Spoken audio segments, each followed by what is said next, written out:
The galaxy was full of voices. Every star system carried the stories of its people, songs of victory, tales of survival, warnings about mistakes long past. Some stories were carried across generations like sacred flames, passed from parent to child until the memory became truth. Other stories, however, faded into whispers, drifting across the void until they became little more than myths. One such myth was the story of humanity. For most of the galaxy, the humans were little more than folklore told by old spacers in dusty cantinas, or used as bedtime tales for alien children. They were described as a reckless people from a blue world called Sol, fierce and unyielding, who once walked among the stars with unmatched courage. According to the stories, humans did not fear impossible odds. They did not bow when crushed, and they did not surrender when cornered. Instead, they burned brighter in the face of despair. But in the modern age, such stories were laughed at. On the great station of Prime, hub of the Galactic Coalition, a group of alien officials sat within the Chamber of Concord. The chamber was vast, with high crystal walls that shimmered with the starlight of a nearby nebula. Leaders from dozens of species gathered here to discuss war, peace, and trade, yet on this day their voices carried fear. The Garok Empire had risen. The Garok were not storytellers. They were not builders of art or dreamers of philosophy. They were warriors, towering reptilian creatures bred for conquest. Already they had consumed 6 border systems, crushing entire planets beneath their fleets. Every coalition patrol sent against them had been destroyed. Ambassador Thrin, a slender being of silver scales and bright emerald eyes, rose from his seat. His voice echoed across the chamber. The Garok advance without hesitation. Our fleets cannot hold them. Our allies retreat. If we do not find an answer, the coalition itself may fall. Murmurs of fear passed through the chamber. Some spoke of surrender. Others demanded greater fleets. But then, from one corner of the chamber, an elder being named Vorthos spoke. He was of the Shylin, a race with long memories. His face bore the wrinkles of centuries, and his eyes seemed lost in times long gone. There was once a people, Vorthos said slowly, who faced wars greater than this. They came from the stars near Sol. They were called humans. The chamber grew quiet. At first, the words stirred only silence. Then laughter rose, sharp and mocking. Humans, scoffed Ambassador Kether of the Yavari, a proud insectoid. His mandibles clicked in amusement. You speak of fairy tales, Vorthos. Children's stories. No human has walked the stars in 1,000 years. Others joined in, shaking their heads. To them, human was a word without weight, a relic of myth. But Vorthos did not waver. His voice grew firm, carrying strength despite his age. Laugh if you wish. But long ago, when the Shaylin first reached the stars, it was the humans we met. They were fierce, curious, dangerous. They fought wars no one else would dare fight. They stood against extinction more than once and always survived. They disappeared, yes, but stories do not vanish without reason. If there is any hope against the Garok, it lies with them. The chamber erupted again, but this time in anger. Absurd, shouted another. Chasing ghosts while our worlds burn? Madness. Yet beneath the noise, a seed of doubt stirred. For even though most considered humanity a legend, there were small traces left behind. Ancient ruins on dead moons, old records half buried in archives. A few scattered relics, blades of steel, helmets scarred by battles long past. None could say for certain that humans were real, but none could say they were not, far from Prime. In the border systems where the Garok advanced, the myth of humanity still lived among common folk. On the mining colony of Dravik's Reach, workers told stories around flickering lamps after long shifts in the mines. They spoke of humans appearing at the darkest hour, carrying fire in their eyes. They spoke of voices that cried, "We do not fall," as enemy fleets broke before them. A young miner named Jarek listened to these tales with wide eyes. He asked his grandfather, an old spacer who claimed to have once seen a human relic. "Grandfather," Jarek asked, "were they truly real? The humans?" The old man smiled, though his eyes carried sadness. "Real? Oh boy. They were as real as the ground beneath your feet, but they were not like us. Humans were something else. Where we see the edge of survival, they saw only another challenge. They feared nothing, not even the void. If they still exist, then perhaps we have hope." The boy nodded, clutching those words to his heart. Meanwhile, the Garok advanced closer. On the world of Illyra, a beautiful planet of blue seas and white towers. The people watched as the sky filled with enemy warships. The coalition promised reinforcements, but the citizens knew the truth. Their defenses would not hold. As the Garok began their bombardment, a scholar named Lyra hid among the ruins with a small data crystal. She was not a warrior, but she carried knowledge. On the crystal were old records she had pieced together from forgotten archives, maps, charts, and ancient human transmissions. Folklore, the coalition had called them, but she believed otherwise. They are real, she whispered to herself as the sky shook with fire.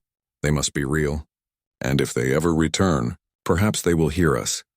She pressed the crystal close, vowing to survive. Back on GalacticPrime, Vorthos walked alone through the Hall of Echoes, where old records of the coalition were stored. He traced his hands over the inscriptions of countless species, all written to remember their struggles. Among them, he found a single plaque covered in dust, its letters barely visible. It read Homo sapiens, children of Sol, defenders of the fire, the unyielding. His eyes grew wet as he whispered into the silence.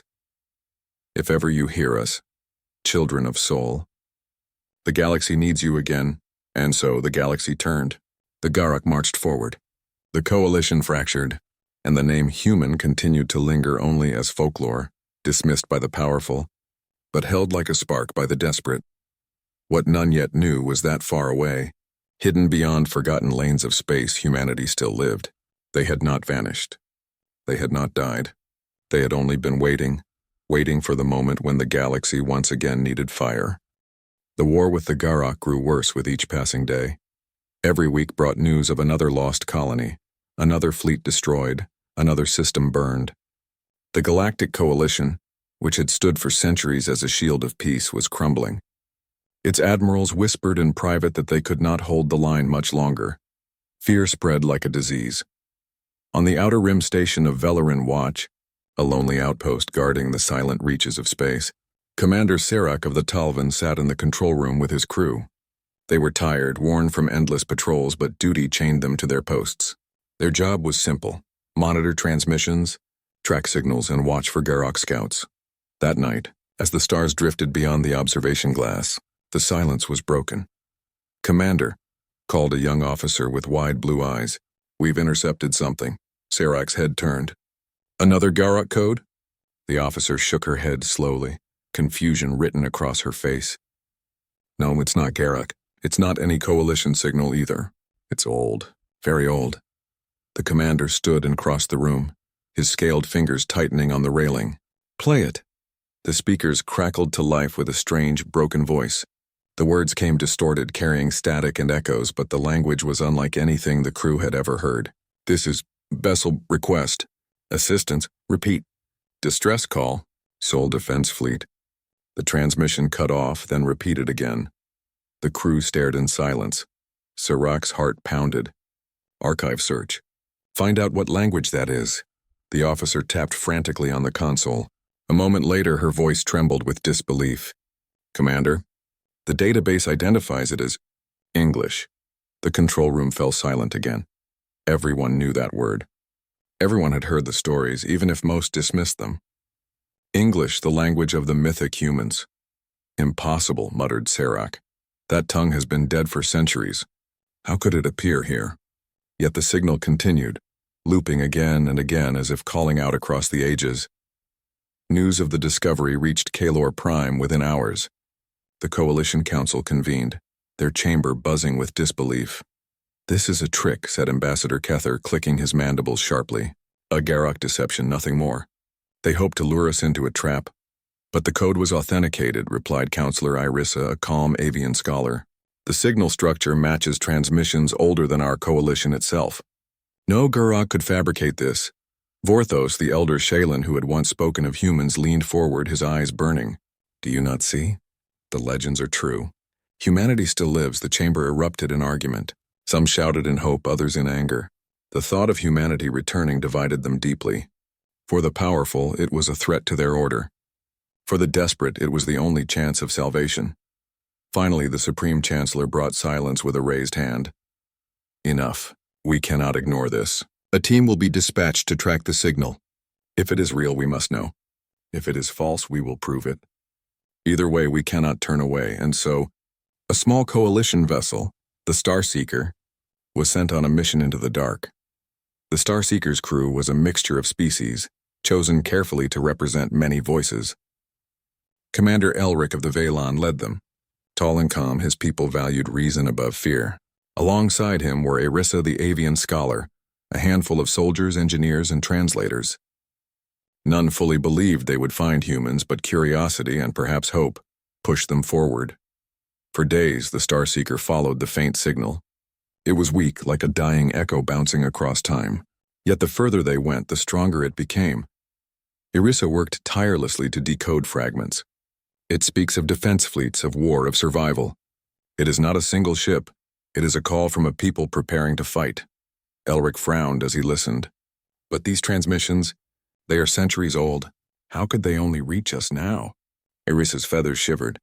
Perhaps they were caught in gravitational folds, trapped until the void released them. Or perhaps they were meant to be found now. The crew exchanged uneasy glances. At last, the Starseeker reached the source, a barren star system at the edge of mapped space.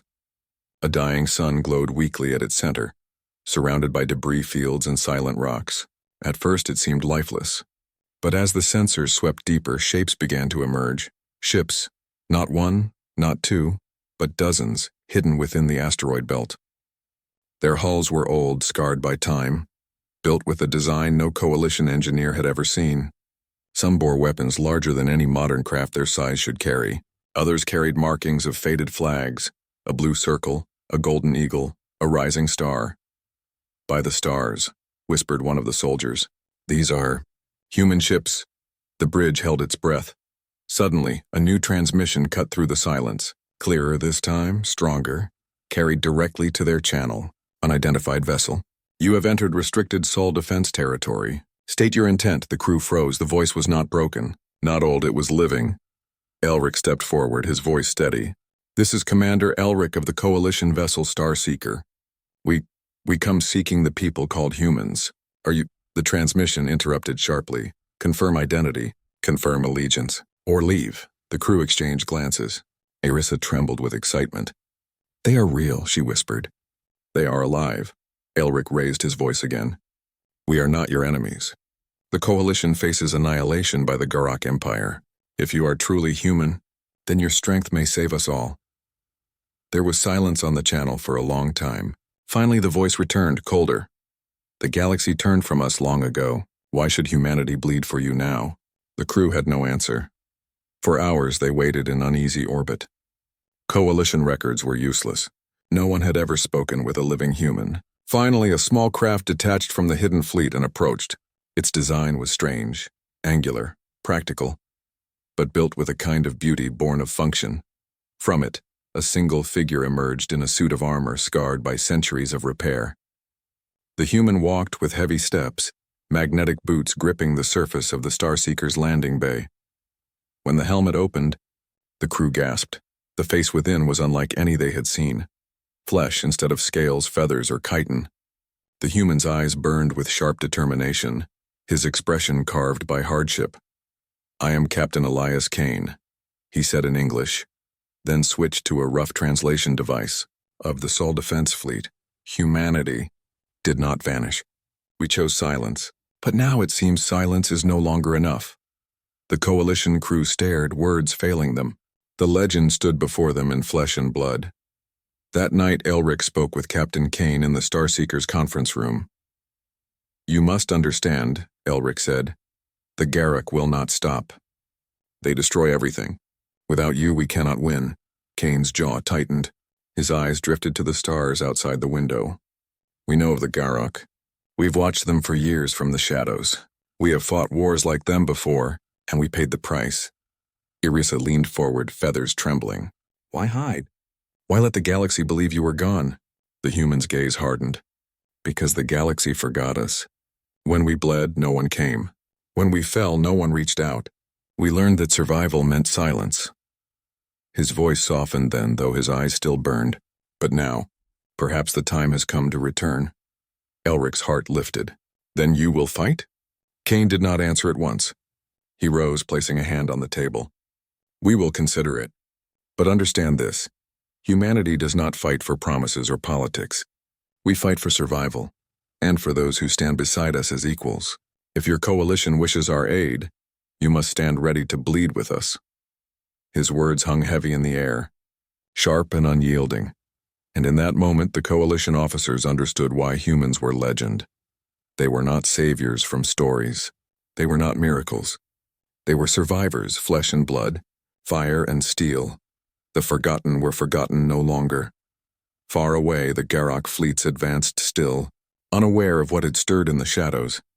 And in the silent void of the asteroid field, the hidden human fleet awakened, preparing for a war the galaxy would never forget. The galaxy held its breath. For weeks, rumors spread through every corner of the coalition. The stories whispered in marketplaces, cantinas, and military barracks all carried the same impossible claim. Humanity had returned.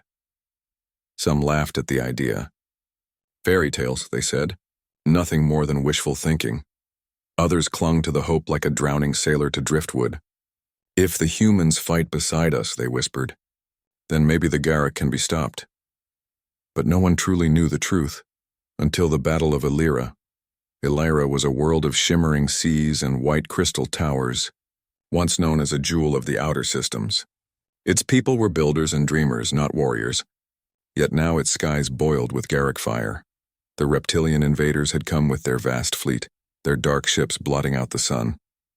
The coalition had promised to defend the planet, but their forces were stretched thin. Only a single defense line of warships remained. Hovering above the world like a fragile shield, Admiral Korath, a hardened veteran of the coalition navy, stood on the bridge of his flagship, the Vigilant Star. His face showed no fear, but his heart sank as he studied the tactical display. "They outnumber us 4-1, his aide whispered. Korath nodded grimly. "Hold the line. That is all we can do." Yet in his mind he knew the truth. The line would break. In the middle of this despair, a sudden signal broke across the fleet's channels. "Coalition Command. This is Captain Elias Kane of the Sol Defense Fleet. We are en route to engage the Garrock. Hold your positions until we arrive." Korath blinked in shock. He had heard the rumors, of course, but he never believed them. Now hearing that human voice, strong and steady, something inside him stirred. "You're real," he whispered. Before he could respond, the human fleet emerged from the void. They were fewer than anyone expected, barely 30 ships, worn and scarred, their hulls carrying the weight of centuries. Compared to the shining vessels of the coalition, they looked old, even crude.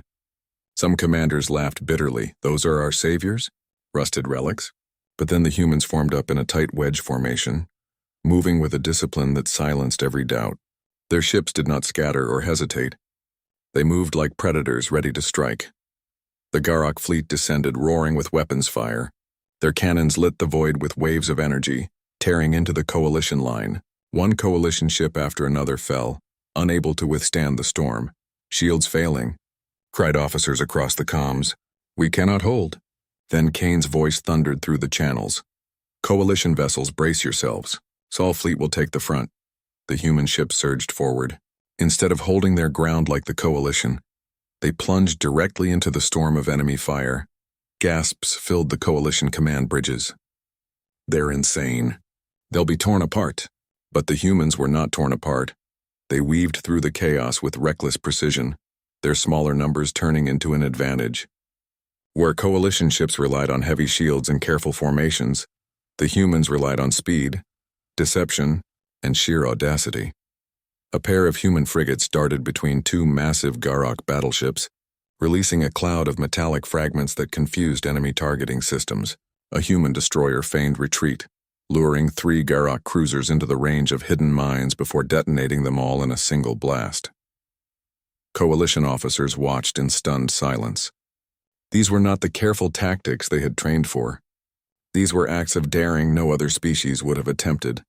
And yet, they worked. On the bridge of his flagship, Kane stood tall, eyes locked on the battle. "Target their command vessel," he ordered. "Break their head and the body will follow." His crew obeyed without hesitation. They moved as one, their hands steady, their voices calm despite the fire raging around them. Kane's ship, the Resolute Dawn, charged forward, its cannons blazing. It dove straight toward the Galactic command ship, ignoring the swarm of enemy fighters tearing at its hull. To the Coalition, it looked like madness. To the humans, it was instinct. The Resolute Dawn struck the enemy flagship with everything it had. Its torpedoes slammed into the Galactic hull, ripping holes through armor. Its railguns fired until barrels glowed red. The ship shook violently as return fire battered it, but Kane stood firm, gripping the railing. "Hold steady," he growled. "We don't break." Not now. At the final moment, the Resolute Dawn released its last payload, a warhead of such destructive power that even the Galactic shields could not withstand it. The enemy flagship exploded in a burst of fire, fragments scattering across the void. For the first time in the war, the Galactic fleet faltered. On Coalition bridges across the battlefront, officers cheered in disbelief. They did it. The humans destroyed their flagship. "It's possible. We can win." Admiral Korath's eyes widened as hope surged in his chest. He turned to his crew. "Follow their lead. Push forward. For Illyra." The Coalition ships, once paralyzed by fear, now surged with new strength. Inspired by the humans' reckless courage, they charged into the fray, firing with renewed fury. The Galactic, shocked and leaderless, began to retreat. One by one, their ships pulled back, disappearing into the void. When the battle was over, Illyra was still standing. The people of Illyra filled the streets with cries of joy. Survivors wept in relief, clinging to each other as the smoke cleared from the sky. For the first time in months, hope lit their hearts. On the Coalition channels, a single word spread like fire: humans. The legend was no longer myth. After the battle, Admiral Korath met Kane face to face aboard the Vigilant Star. The human captain stood in his worn armor, his expression calm though his ship bore deep scars. "You fought like no one I've ever seen," Korath admitted. "Your tactics, they defy reason. And yet you turned the tide." Kane's eyes met his. "We don't fight the way others do. We fight because we must. We fight with every breath, every trick, every ounce of will we have. That is humanity." Korath bowed his head slightly, respect in his voice. "Then may the Coalition learn from you." Kane gave a faint smile. "Learn quickly. The Galactic will not stop, and next time the fight will be harder." News of the victory spread across the galaxy within days. From distant colonies to great capitals, whispers turned into shouts.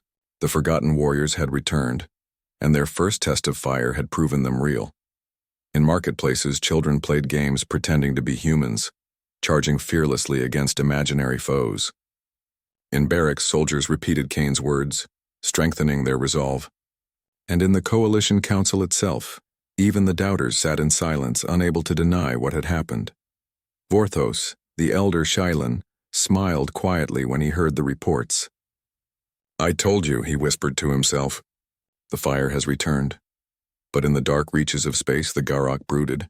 Their emperor, a towering figure of scaled armor and burning eyes, listened as his generals reported the loss.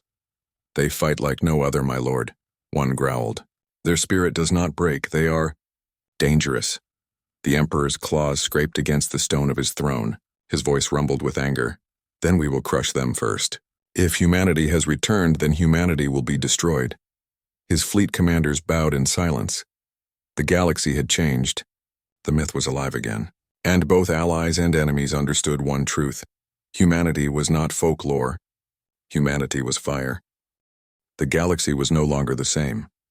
After the Battle of Illyra, every fleet, every outpost, and every colony whispered the same word: humans.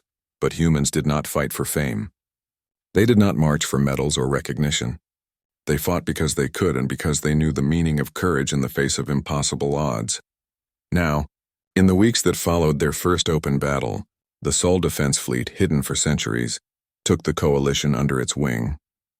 On the world of CalorPrime, a Coalition training base had been hastily prepared. Fields once used for diplomacy now echoed with the clanging sounds of drills and mock battles. Coalition officers of all species gathered, uncertain and uneasy, under the scrutiny of the humans. Captain Elias Kane stood before them, tall and unyielding, his eyes scanning the room. The humans had taken charge of this training, and their reputation demanded respect, even from those who had doubted them. "Listen carefully," Kane said. voice firm and steady. "We don't train you to follow rules. We train you to survive. In battle, the rules don't matter. Only your courage, your instincts, and your willingness to act do." He gestured toward a holographic display showing a simulated Garrock assault. "See this? This is what the Coalition calls a standard formation. Predictable, safe. But predictable gets you destroyed. You need to move, adapt, and fight smarter than your enemy expects." Some Coalition officers bristled. "Our formations are the safest method." Kane shook his head. "Safe as death when your enemy knows you better than you know yourself. Humans survive by taking risk. You will learn to do the same." The first drills were chaotic. A squad of avian pilots tried to follow human instructions but panicked when Kane's team ordered them to break formation and flank a moving target. A Talvan engineer struggled to deploy weapons while moving under simulated fire. A Yavari soldier froze, unsure of when to act. Kane observed silently. "Fear is normal. Acting despite fear is skill. You will learn it." By the third day, progress was visible. Pilots began coordinating on instinct. Engineers deployed weapons without hesitation, and soldiers moved with confidence. Humans did not yell, they demonstrated. They led by example, charging forward into mock danger, shrugging off failure and teaching the Coalition troops to do the same. Outside the simulation halls, alliances began to form. A young Shaylin soldier named Rissa watched as a human fighter swooped past her during training exercises. "How can they move so fast? And still hit their target?" she asked a fellow recruit. "Experience," the recruit replied. "And something else. Something we don't have," Rissa nodded. "Courage?" The other recruit smiled. "Yes, they don't fight because they are forced. They fight because they choose to. That is different from us." The days turned into weeks and Coalition forces began to emulate the human style. They adapted, improvising new strategies, learning to trust each other beyond the bounds of species differences. It was not easy. Many doubted, some resented. But every time a drill ended in victory, every time a simulated assault succeeded, doubt melted away. One evening, Kane called a meeting with several Coalition officers. The sun was setting over CalorPrime, painting the sky in gold and crimson. "We are not here to dominate," Kane said. "We are not here to teach you how to follow orders blindly. We are here so that when the Garrock come again, you stand as equals. You will fight and you will survive. And when you do, the galaxy will remember you." Irisa, the avian scholar, leaned forward. "You speak of equality, Captain. But humans are so different. How can we ever truly match you?" Kane's gaze softened. "You are not here to be us. You are here to be yourselves. Every species has strengths. Humans fight with fire and instinct. You fight with skill and knowledge. Together we are stronger than any one species alone." By the end of the month, the Coalition forces were no longer the same. In the skies above CalorPrime, human and Coalition ships flew together in coordinated patterns, anticipating each other's movements. On the ground, soldiers moved like a single organism, communicating with gestures, signals, and instincts learned from their human instructors. In the mess halls and training quarters, bonds formed.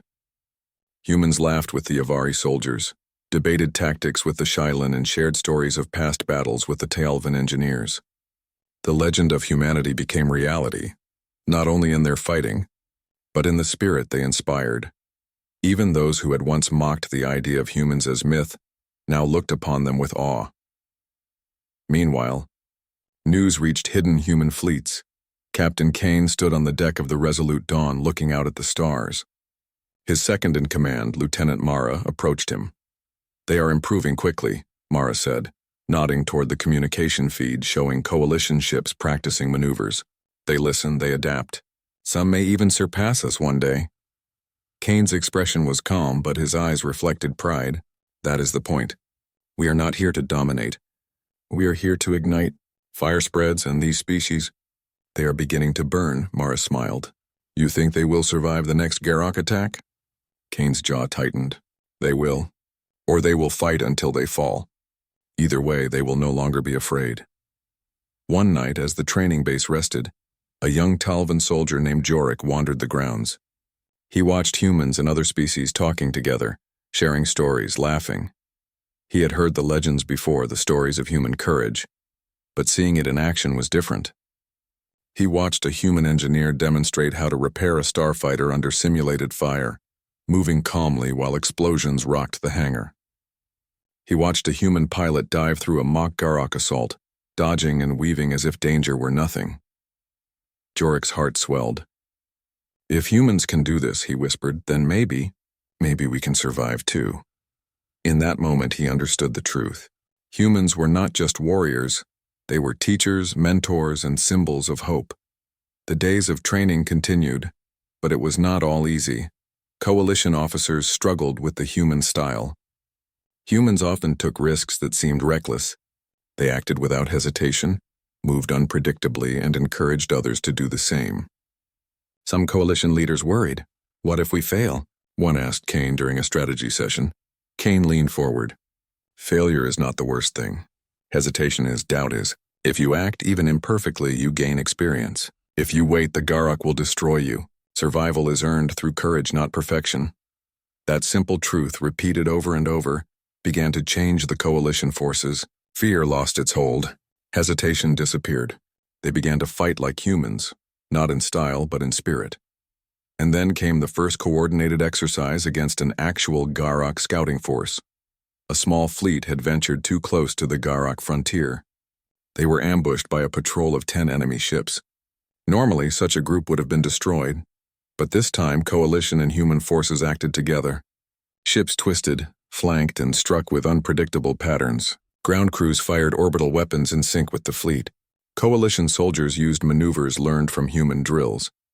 By the end of the skirmish, 7 Garok ships were destroyed, and 3 had retreated. Losses on the coalition side were minimal. Back on CalorPrime, cheers rang through the training base. The impossible had happened. The coalition had learned to fight, not just survive. Captain Kane watched from his command chair aboard the Resolute Dawn, his eyes calm but shining. They are no longer just allies, he said softly. They are brothers and sisters of battle. Mara nodded. And soon they will stand with us against the Garok. Kane's gaze drifted to the stars. Yes, and when that day comes, the galaxy will see what humanity has always known. Courage is contagious. Fire spreads, legends become reality. By the end of the month, CalorPrime had transformed. Coalition officers no longer saw humans as myth. They saw them as mentors, leaders, and friends. The first seeds of unity had been planted, strong enough to weather the coming storm. Every species began to adopt the lessons of humanity: bravery, adaptability, and the will to act when fear threatened to paralyze. Where hesitation had once ruled, now stood confidence. Where doubt had existed, now stood resolve. The legend of humanity was no longer a story told in whispers. It was alive, and soon it would carry the galaxy into war. The galaxy waited. Every star system, every fleet, every outpost knew the truth now. Humanity had returned. They were no longer whispers, no longer myths. They were real, alive, fearless, and ready to fight. Yet even with hope rising across the coalition, fear remained. The Garok Emperor had gathered the largest armada the galaxy had ever seen. Thousands of ships stretched across light years, a black tide ready to swallow every world in its path. The coalition knew they could not hold alone. Without humanity leading them, all would fall. On CalorPrime, the fleet assembled. It was a gathering of every species, every culture, every creed. Ships gleamed in the sun, weapons primed, engines humming. The coalition was ready, but only humanity could lead them into the storm. Captain Elias Kane stood on the deck of the Resolute Dawn, his crew moving with precise discipline around him.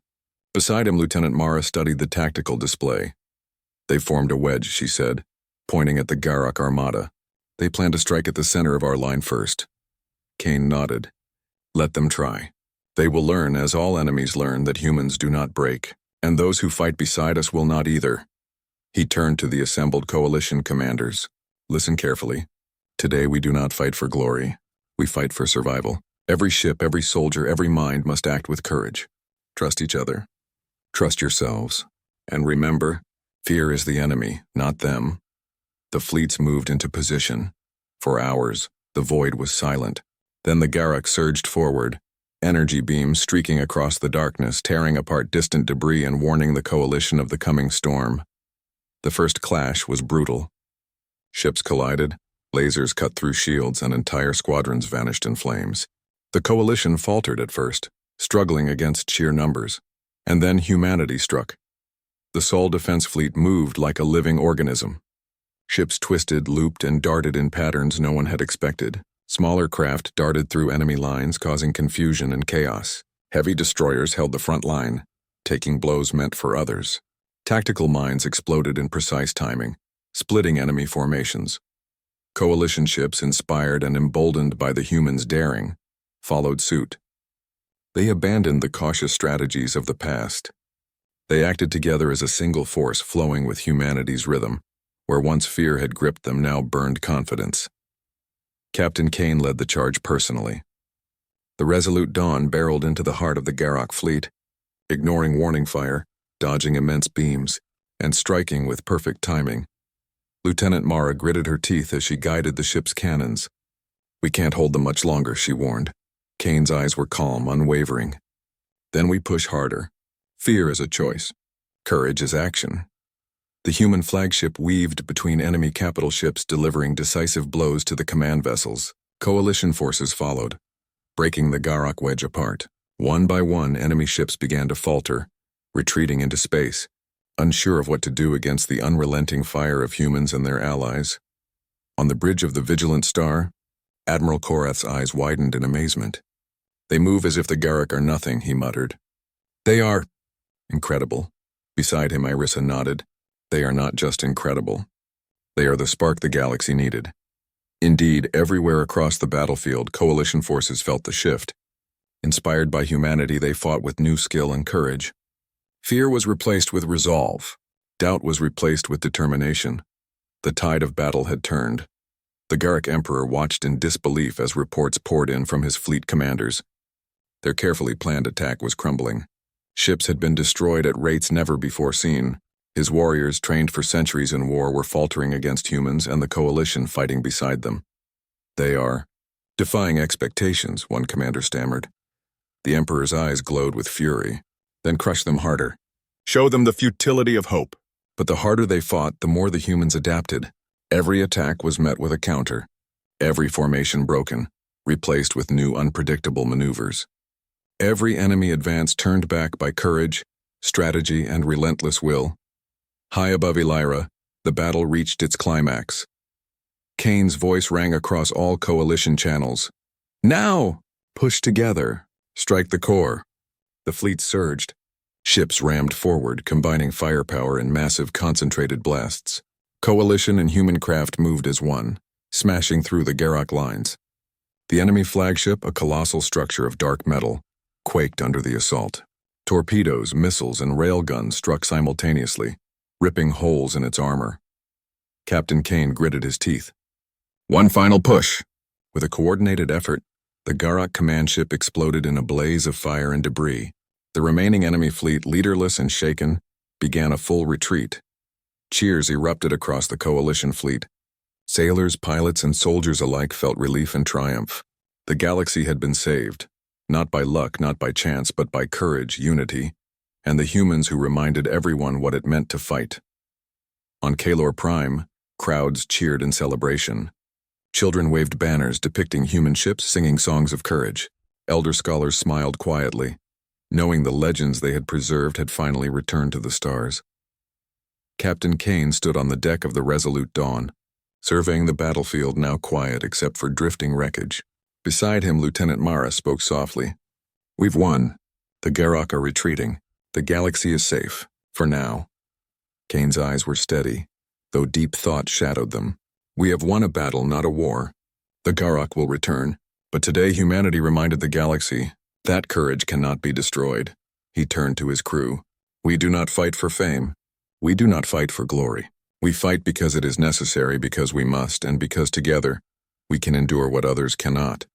Mara nodded, and they listened. "The coalition learned from us." Kane allowed himself a rare, faint smile. "Yes, and together they will continue to learn. Courage spreads. Legends become reality. And humanity is no longer a story." Days after the battle, the Coalition Council convened to honor the humans. Supreme Chancellor Rilara spoke before the assembly. The Sol Defense Fleet, long thought extinct, has returned not as saviors but as equals. Their courage has inspired every corner of the coalition. Today we no longer call them folklore. We call them heroes, mentors, and allies, and we call them the greatest return. Vorthos, the elder Shaylin, quietly whispered to those around him, a smile on his face. I told you so. The fire has returned. Across the galaxy, species once divided by fear and doubt now stood united.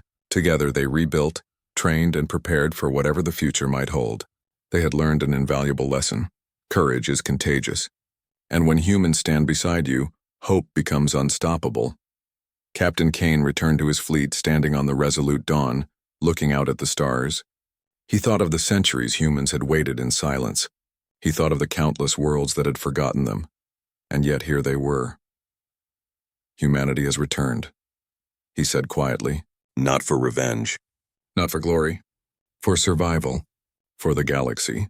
And when the next battle comes, we will face it together. Around him, the fleet prepared for their next mission. The coalition forces, inspired and trained, were ready to fight alongside humans in ways they had never imagined. The Garok may return. They may bring fire and shadow, but the galaxy would no longer face them alone. For humanity was no longer a story. Humanity was real. Humanity was fire. Humanity was legend, and the greatest return had begun.